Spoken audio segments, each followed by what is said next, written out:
의료 폐기물 소각장 건립을 두고 문경 주민들의 반발이 거세지고 있습니다. 어느 곳에 들어서든 의료 폐기물 소각장은 주민들의 반대에 부딪힐 수밖에 없는데요. 매년 늘어나고 있는 의료 폐기물 처리를 위해 소각장 신설과 증설만이 답일까요? 홍하영 기자가 취재했습니다. 2014년 국내 의료 폐기물 총 배출량은 16만 톤, 2018년에는 24만 톤으로 4년 만에 50%나 증가했습니다.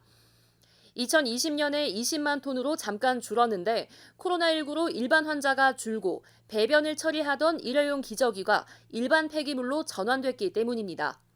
하지만 바로 이듬해인 2021년에는 다시 전년 대비 10%가 늘었습니다. 인구 고령화가 빠르게 진행되고 반려동물의 병원 진료가 늘어난 것이 원인인 것으로 분석됩니다. 의료 폐기물이 늘면서 의료 폐기물 처리 시설에 대한 수요도 늘고 있습니다.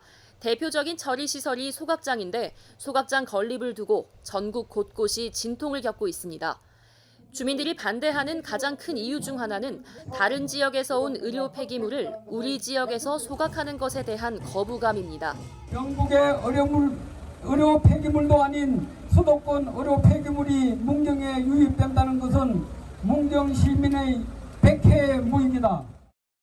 2021년 기준 의료 폐기물의 절반 이상이 서울과 광역시에서 나왔습니다.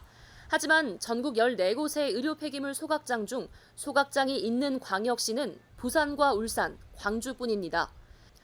서울과 광역시의 병원에서 내놓은 대량의 의료 폐기물이 소각장이 있는 전라도와 충청도, 경상도 지역에서 처리된다는 겁니다.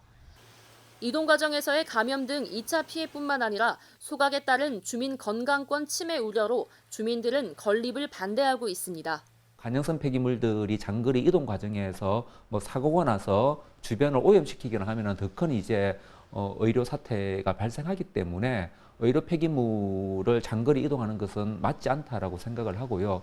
더군다나 우리 지역에서 나오는 폐기물도 아닌데. 이런 문제 때문에 해외에서는 멸균 분쇄 방식을 택한 곳도 많습니다.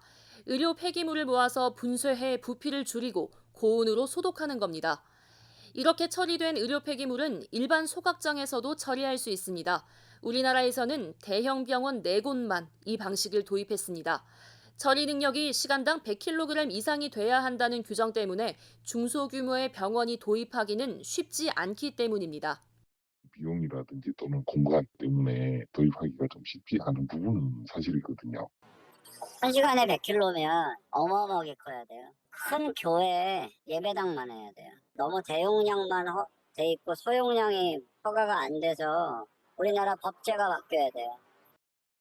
의료 폐기물은 계속 늘지만 소각장 건립은 갈수록 힘들어지고 있습니다. 어느 정도 검증된 대안이 해법이 될 수 있도록 규제 완화에 대한 정부의 깊은 고민이 필요합니다. 헬로티비 뉴스 홍하영입니다.